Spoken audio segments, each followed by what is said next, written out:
Welcome to the We Watch This Movie podcast. It's a podcast where we sit down and we dissect the latest and the greatest in film, in cinema, in movies. I'm your host for this evening, Dan Allen Movies, and I'm joined as always by the Lynch lover, the man with over 2,527 films on his watch list. His name, Jackson, aka Marshall on Film. How you doing? How you doing? How you doing? What have we got on today, Jackson? And well, before that, do you want to talk about the new format? Have we discussed this live? Have we discussed this live? Do you mean have we discussed this prior to recording? Because Dan Allen Movies, I've got no idea what you're talking about. Okay, hang on. Words don't come out correctly out of my mouth. You know that. No, sometimes I sound like they're coming out backwards. Is that a blue light I see? One word. No, we can't mention it ever again. I've already made the pact. I've made a pact. Oh, listen. I don't know what you're talking about. Here we are, episode 40, 2 weeks after Friday the 13th in November. And as Dan Allen Movies mentioned, we are working on a new format for these main episodes. For long-time listeners, you've been appreciating our main episode series, our mini-sode series. We've made the executive decision. We want to work on having shorter, sharper, punchier episodes. Main episodes, that is. Both Dan and I are fans of films that go, less than 2 hours, 90 minutes preferably, nothing bloated, 2.5 hours long. We've already spent 2 out of the 3 and 4 cinema-going sessions we've already had in the last 2 weeks watching the same movie for about 5 hours straight. We don't want to talk that long. So, even though we've been ranting and rambling for this intro, we're letting you know things are going to be tightened up. And without further ado, how about let's get into today's episode, covering the new horror comedy from Blumhouse Productions, written, directed by Christopher Landon. If you don't know his name right now, you will by the time this recording's over. Dan, hit the trailer for Freaky. That's me, Millie. Ordinary, boring Millie. The Blissfield Butcher strikes again. I didn't get killed. I woke up in the killer's body. It's me, it's Millie. I want my body back. Come and get it. He's a wolf in sheep's clothing. I can't wait to kill you. Who knows how many of our friends he's gonna kill? Are you sure this is safe? We're in this together. It's a slaughterhouse. Freaky. What's it all about, Jackson?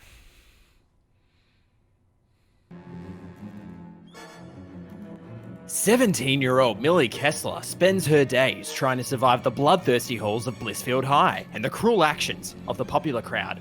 But when she becomes the latest target of the Butcher, the town's infamous serial killer, her senior year becomes the least of her worries.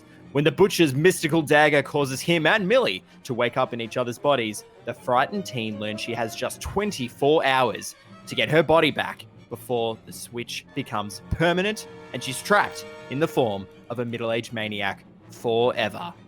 With some help from her friends, ultra woke Nyla, ultra fabulous Joshua, and her crush Booker, Millie races against the clock to reverse the curse, while the Butcher discovers that being a female teen is the perfect cover for a little homecoming killing spree. It's a little bit freaky, baby. Little bit freaky Friday the 13th, you might say.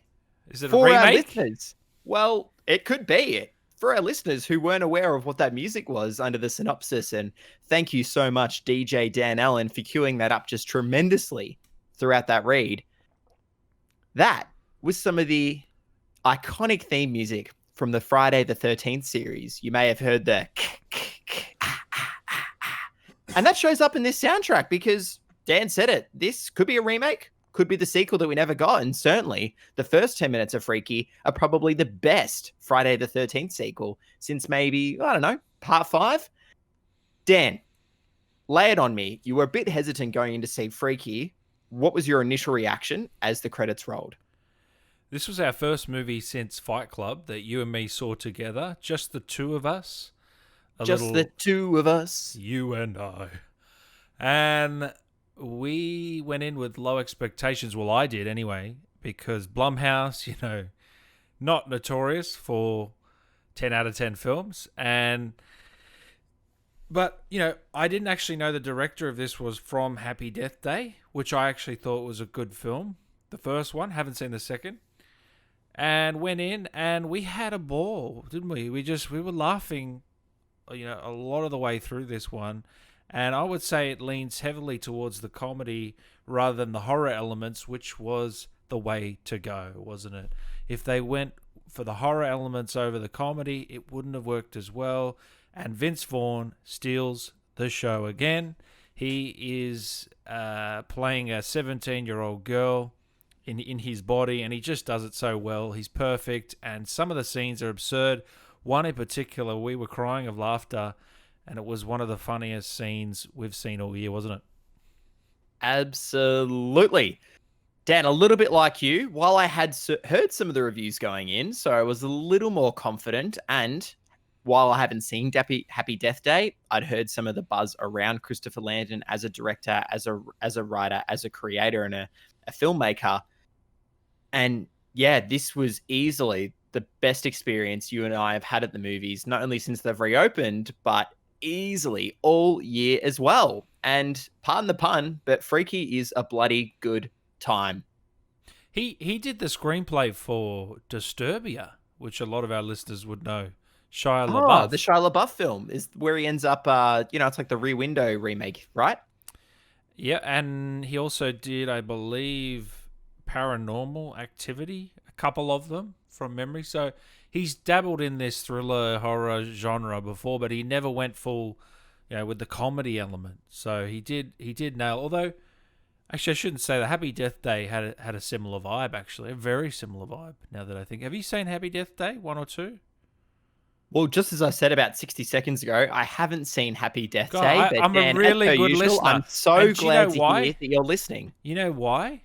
Because I've got a little bit of that onset. No, I'm just copying you now. Sorry, were you saying something? Yeah, exactly. Oh, I've got a really bad cough today for some reason. I was just watching Auntie Donna's comedy show. Very funny. You've got a what? A cough? Yeah, something's gone wrong. You better be getting a test, my good friend. You have gone back to the office. I'm still working from home, so I want to hear about your experience going through a drive-through clinic tomorrow. Hopefully it's a little bit more comfortable than some of the interesting sequences you were talking about when it comes to Freaky. Look, this is gory. This is gross at times, especially in the first 10 minutes. It's, I wouldn't say terrifying, but it's pretty brutal, and the violence is far-fetched. I don't know how they avoided an RAT rating here down under in Australia. It's silly. It's very close. I suppose that the tone is right. It's just all silly. Even the star, I was never terrified. Come on, Jackson. This was by far the least scary horror you've ever seen. Terrifying's probably the wrong word. Maybe thrilling. Vince Vaughn doesn't do it for me as a villain. He's too likable for some reason. What are you talking about? This guy played Norman Bates. After all these years, he's just a lovable guy, especially after I watched Swingers, your only recommendation that was good. I'm kidding. Don't you talk about the movie challenge, all right? You were given a pass for the Sean Connery tribute challenge. We're going to bring it back, listeners, in our next episode. We wanted to get Freaky out there as quick as we could. We wanted to keep it under 30 minutes. We've already ranted and rambled on. So again, Sean Connery will be a part of the next recording. Yeah, so Freaky, Jackson, what did you think of Vince Vaughn? He's so money. He doesn't even know it. We haven't seen him in much lately, have we? We haven't seen him in too much. I think in doing some of the research for this episode, you and I came across that somehow we totally missed this, forgot, or just kind of flew by. He was in a season of True Detective, I should say, alongside Colin Farrell. And he was in a few of the films from S. Craig Zoller. You saw, is it Brawl in Cell Block 99? And what was the other one? Is it Concrete Jungle or something? Yeah, he's been in a few serious roles, and he obviously Dragged Across Concrete. Like Matthew McConaughey turned down all those rom-coms and moved into more serious roles. It looked like Vince Vaughn was doing a similar thing, although he dabbled in it a bit. It's not quite like Matthew McConaughey. But as of late, he started to do more serious stuff, and now this is his one back, I guess, from what I've seen anyway, and he's really nailed it here. He's picked a good script, and this could have, we even said this off air, if it wasn't Vince Vaughn, would it have worked? Probably not. It really hinges on him and his performance and the comedy elements that he brings, because the other cast, they're serviceable, the other characters there, but they're not all memorable. They don't have much to work with, really. Even our main lead, the girl, I don't remember her name, but Catherine Newton, who played Millie. Catherine Newton, who, does a good job, but she only has about 10 to 15 minutes of normal dialogue at the start before we do the switcheroo, and then she's just got to play a bad guy for the whole film. So it's really Vince Vaughn's show, isn't it? Well, I don't know if it's just Vince Vaughn's show. While, yes, he is still, in some respects, a Hollywood A-lister and obviously a very recognizable voice, face, and presence throughout the movie, he is surrounded by, for the most part, a pretty young and unknown cast. And I feel like it is an ensemble piece because they all step up. They all do take some of the spotlight from one another, and it's only a positive. If it was a less convincing cast, then we wouldn't be able to suspend our disbelief so well. And I believe the credit here not only goes to them, but to the director, I should say, Christopher Landon, who does an expert job at making sure that everyone does get their chance to shine. You're probably more of an expert on this genre than me. Being, you love Evil Dead, just to name one of the, one. It's funny you should say that, Dan. Yeah. I'm going to cut you off again. Mark those bingo cards down, people. We've actually done a lot of horror comedies here on the show. We've done this. We've done One Cut of the Dead. There's a lot of comedic aspects in something like The Cleansing Hour. This is pretty much a horror podcast. And I know we've changed the theme music. It's no longer Spooktober, but if there's any movie that would have fit in, it's Freaky. Yeah, I mean, we've done 3 of 45. I wouldn't say we're a horror podcast. I mean, as of late it does, because we were in Spooktober. But yeah, you're right. This probably fits in a little bit more to Spooktober than Tenet. There you go. I've already ruined that bet. Yeah. So what I was going back to was, you're the expert in this genre, even though we have covered a few. You're the expert. Where does this rank for you? Where does this hold up? Is it? I get the feeling we're gonna come back to this one every now and again on Halloween just to have a laugh, or maybe even Christmas. I know it sounds weird, but like heading into Christmas just to have a laugh, a silly movie. I get those vibes. Part of what makes this film work so well is its consistent tone. And you said before, where a lot of the violence is quite silly, it is very tongue-in-cheek, and it's paying homage to a lot of these classic 80s slasher films, and it never gets too serious. It's pretty self-aware without hitting you over the head with how stupid a lot of it is. I think that's what really makes it work. As a horror comedy, yes, it is quite strong, and it's a very good film. The experience watching it, though, particularly with yourself in a theater, we're still limited here in Melbourne then at 20 people per screening. Now it's gone up to about 150 or more if it's something like IMAX, where you can seat hundreds of people. Being in the theater with yourself heightened it and probably will bring the ratings up. That's what's, I think, we do have to. Hey, we can't wait to watch that again, because you and I had so much fun constantly looking at each other, cracking jokes. But the movie encourages it. We have to mention that. It's the first thing I said, is that you and me weren't together here. Is it as good? Is it as funny? It's the same for a lot of comedies, just because you get the camaraderie. Some people laugh at other jokes, which creates me making me laugh because Jackson's laughing his head off, or I'm laughing, blah, blah, blah. It's definitely a movie you've got to see with friends. And I think it's actually a really good drive-in movie too. I was thinking about this, yeah. This would have been the perfect film. We saw it on a Friday night the perfect film for a packed theater. Definitely. But we're not. Look, when's the last time we had a packed theater? It's a shame, but I couldn't tell you a time where I remember a packed theater. Dead set, the last time I remember a packed theater was Avengers Endgame. It's coming up to 2 years ago. Yeah. How frightening is that? Yeah, it's not good, and it's a Marvel film. So, not a Marvel film that was packed. I couldn't even remember one. Seriously. It's a shame. It's such a sadness. It's such a sadness that people are choosing to sit at home and watch movies on Netflix and YouTube and everything else. And what devices are they using? Can we ask someone about this? Yeah, I've got a friend here who's going to give us a. Please. He's a big fan of our show, Jackson. You might have heard of him, and he's got some advice for our. Okay, I can't wait to hear it. Now, if you're playing the movie on a telephone, yep, you will never in a trillion years experience the film. No. It's such a sadness. Yeah, it is a sadness. You think you've seen a film on your fucking telephone. Oh, okay. Settle down. Get real. Dave. Okay. Yeah, settle down, Dave. Sorry, I didn't know he was going to swear in that. We're a PG show. Fucking hell, Dave. Fucking hell, Dave. Fucking hell, Dave. So what have we got here? We got sex and nudity. We got violence and gore, profanity, alcohol, drug smoking, frightening and intense scenes. After all that, I wasn't scared in the slightest. Is that a bad thing? No, because it's a silly tongue-in-cheek horror comedy. It was in the first couple minutes when I heard the and we had Vince Vaughn's character, the Butcher, playing Freddy Krueger, Jason Voorhees, and Michael Myers all wrapped up into one. I was sitting there laughing. I think we knew from the outset we weren't going to be scared, but we were going to enjoy these kills because that's what they're about. The Friday the 13th films. I'm just pointing to them because they get the homage the most. They are never scary. They're about the kills and the gore, and we have plenty of gore in this. This might ruin the experience of some of those old school horrors now. Because they're just the same movie, but without the comedy. Really.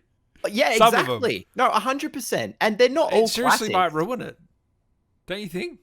But what do you mean ruin it? Because many of these films weren't that scary to begin with the exception of something like the original Halloween, maybe the original A Nightmare on Elm Street. And listeners, if you've got a different opinion, feel free to reach out to us. Hit us up on social media, drop a comment, send a DM, let us know your thoughts.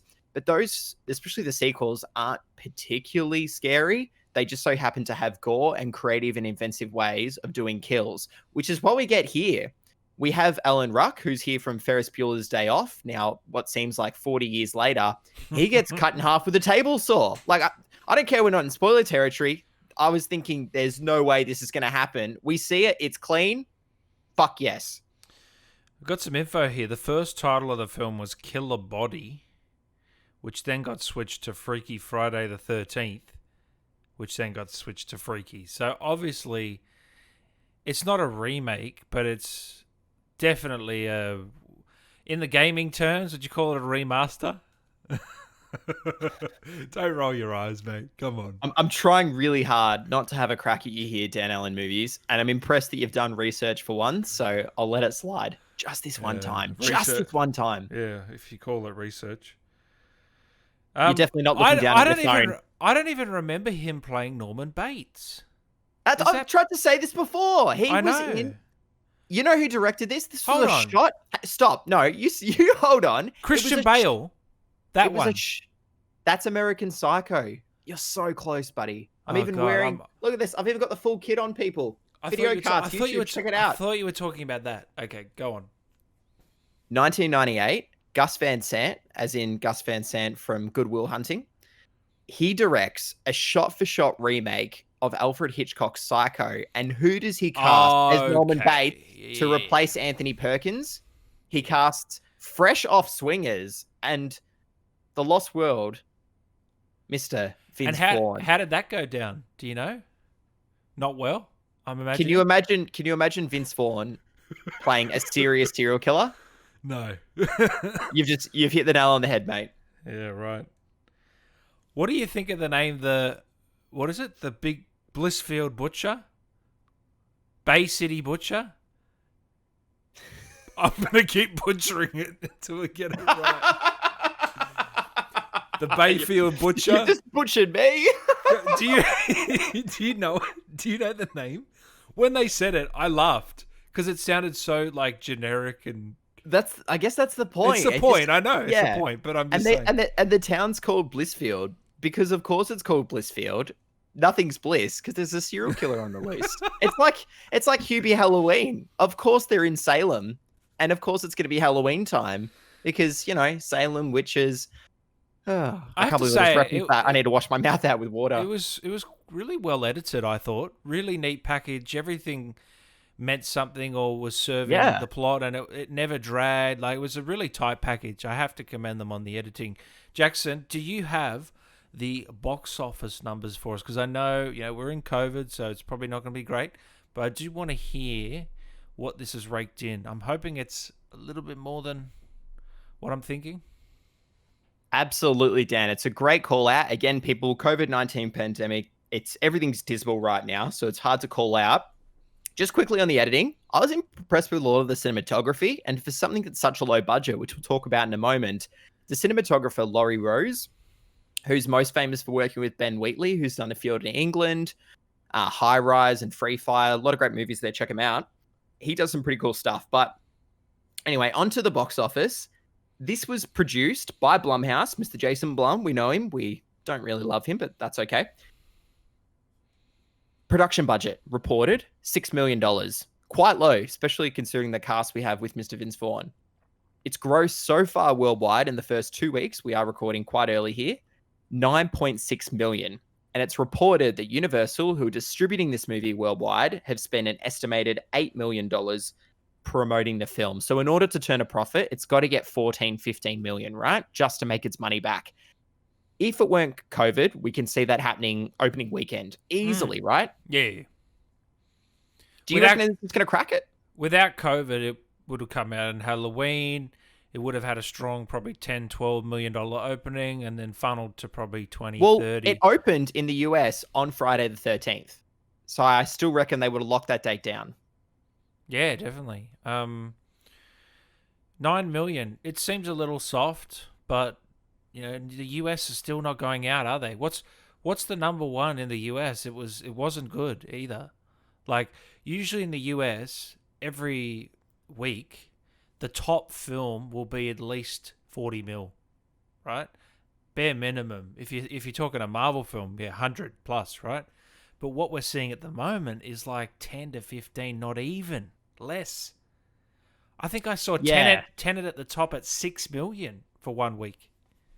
Look, of this movie's worldwide gross, I've done some further digging here for you, Dan, and for our listeners.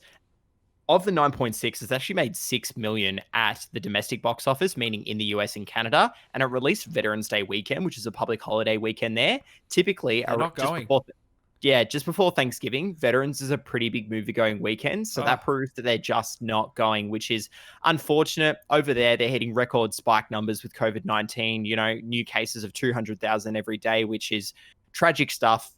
Here at the podcast, we're here to have a laugh and talk lighthearted, talk movies, so we don't want to go into it too much further, but just like you said, suffice to say, no pandemic, big box office return on Freaky, and importantly, deservedly so. Jackson's ratings. IMDb, Rotten Tomatoes, Audience Score, and Letterboxd. We're all about those silky smooth segues here at the We Watch This Movie podcast. Dan Allen Movies, incited as the producer on behalf of our excellent editor, Dan Allen Gaming. He wanted to see this segment cut down. He said, Jackson, marshal on film, followed by an underscore.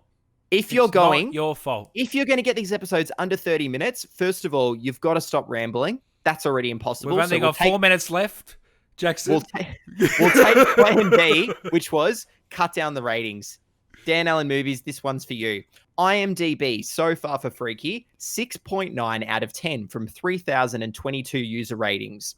Rotten Tomatoes, it's certified fresh. 83% on the tomato meter, 6.90 out of 10 average rating from 179 critic reviews. Listeners, this has a higher rating than Tenet. I said it, not him, so I can get away with it. The audience score, 80% of audiences have given this a rating of 3.5 out of 5 or better. Average rating of 3.94 out of 5 from 854 user scores.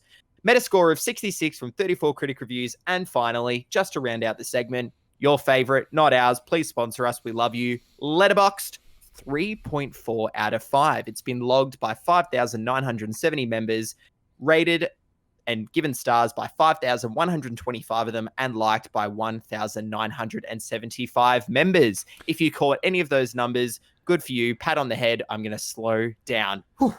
Yeah, see, he didn't take any of my advice, guys, at all. All he did was speed up.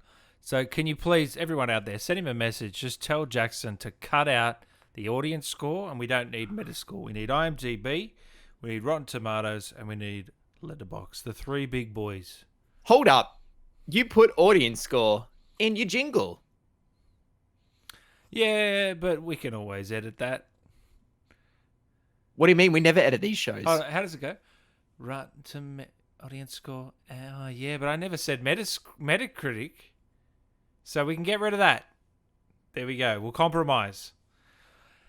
All right, and we don't need the likes of Letterboxd. They're full of A24 fanboys. We don't need them. Anyway. Muckman, another shout out. I hope you enjoyed Muckman, the how you doing, mermaids brother? and chippies. How you doing, brother? How's those chippies? Hey, how you watching the mermaid scene again, big boy? Hey, let's watch the mermaid scene with some chippies. Hey, let me go. Woo!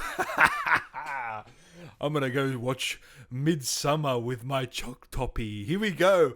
Oh, let's watch a head get implanted. I can't wait. What a film with many in-depth themes. Okay. Freaky. Yep, Neil is definitely Elizabeth Debicki's son. That's gonna come up. That's gonna come up the rest of this podcast existence. Can we get the Neil is Max? Can we get the Curb Your Enthusiasm cue? Just for that. Sure, you can get a cue. I don't know which one it'll be, but you're gonna get a cue. Yeah, so that went well, didn't it?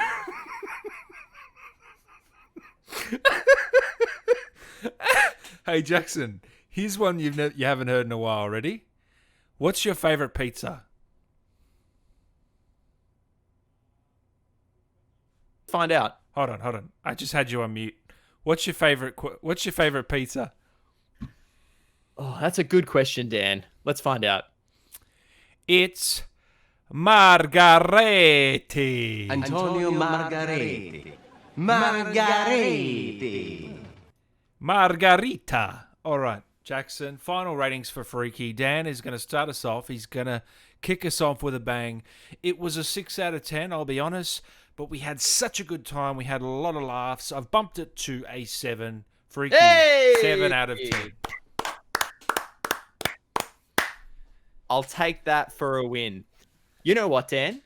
I wanted to bump this up as well, given the time that we had. For me, Freaky is coming in at a 7 out of 10, uncomfortably hilarious backseat kisses. We've gone this entire recording having not discussed it. What was the best laugh? We were screaming and squirming in our seats. We could practically had to tear our eyes everywhere but the screen. How did Vince Vaughn and this young actor playing Booker do that? Oh, what a funny scene. God. And you know what? Just quickly, on these final ratings, the representation in this film, and a non-binary lead, a black lead, we have a gay kiss. It was all happening. And I'm so happy. Yeah, we did. I didn't even notice it. And that's the way it should be, yeah? Oh, 110%. Christopher Landon is a gay filmmaker, and he's absolutely killing it. Compared. He is, yeah. And he's been compared to both Wes Craven and John Carpenter. And considering the track record he has got with horror movies, keep it up, because I want to now go see Happy Death Day. I'm sure you can't wait for his next movie. And between the two of us, 3.5 out of 5. That's a pretty solid recommendation for Freaky. 2 things. I want you to watch Happy Death Day 1, and then we'll watch number 2 together. Second thing, this might be like the second or third time we've agreed on a rating in the history of this podcast. I swear we do not agree often. I think we've agreed on Prisoners, Parasite, maybe a couple of others, but we don't hit the mark together very often. So 7 out of 10 each. You guys listening, you got to check this out. Go to the theater if you can. If it's safe where you are, head to the theater or drive in. Drive-in's probably a better option. It's probably a really good drive-in film. So beautiful. Jackson, freaky. What have we got next week? Well, next week, next episode, whenever this is coming, listeners, and now it's November, it's ramping up. We're back in the theaters. We want to be producing. It's actually a toss-up right now. Who knows what we're going to get to first? Because Dan and I have scheduled to see not only Netflix's new release, directed by Ron Howard, starring Amy Adams and Glenn Close, Hillbilly Elegy. I've seen We it. are also, well, thank you very much. We are also booked in to watch Brandon Cronenberg's, that's the son of David Cronenberg, his film Possessor, uncut. It's getting a limited exclusive release here in theaters in Melbourne. We cannot wait. Guys, you got to Dan look doesn't this know movie too much up. about it. Dan doesn't know too much about it. And listeners, for those who don't, think Nolan, come body horror. I do Get know a little ready bit. for a wild ride. I do know a little bit, and guys, look this up. This is going to be a wild ride. But also, we got Mank coming as well, the Mank review. We got some, and Hillbilly I did watch. I'm not going to comment on it yet, but guys, listen to it before our podcast so you can come in and with your own opinions. But it's going to be a big finish. We got Wonder Woman Dan? as well. 2020 has been a year of 7 out of 10, 3.5. One of these days, we're going to get another 8 or a 9 or whatever it is. That could be the Oscar. You know, that could be number 1 for the year. It's coming up. I think Mank's got a real chance. Anyway, we're going to do our Oscar predictions as well, guys, and our top 10 of the year. But Jackson, with all that being said, where can the listeners find us? Faithful listeners, thank you so much for sticking around, for listening to episode number 40, Freaky, directed by Christopher Landon, here on the We Watch This Movie podcast. You can follow us at We Watch This Podcast. Follow us on Instagram, where you can send us a DM. Please do. We'd love to hear from you. Follow us on Twitter. Like us on Facebook. Subscribe on YouTube. It's all blowing up over there with exclusive content, video casts. Hello. We want you to give 5 stars if you enjoyed it on Apple Podcasts. It would mean the world to us. We would be grateful. It's the best way to share the show. And who knows, you could even pop a suggestion down there for what you want to hear recorded maybe in a mini. It might come real soon. You can follow him at Dan Allen Movies. You can follow me at Marshall on Film. With that, again, the We Watch This Movie podcast. We're back. Dan, what have you got for us? We're out of time. He's Marshall on Film. I'm Dan, and we're out of time.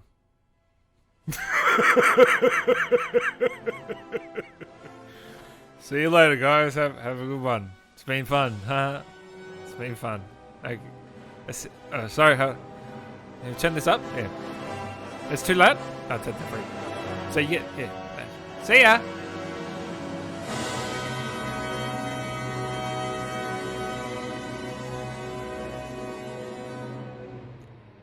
Are they still here? Go Guys, home. Why are you still here, guys? We're done. We said 30 minutes. It's 34. What'd you expect?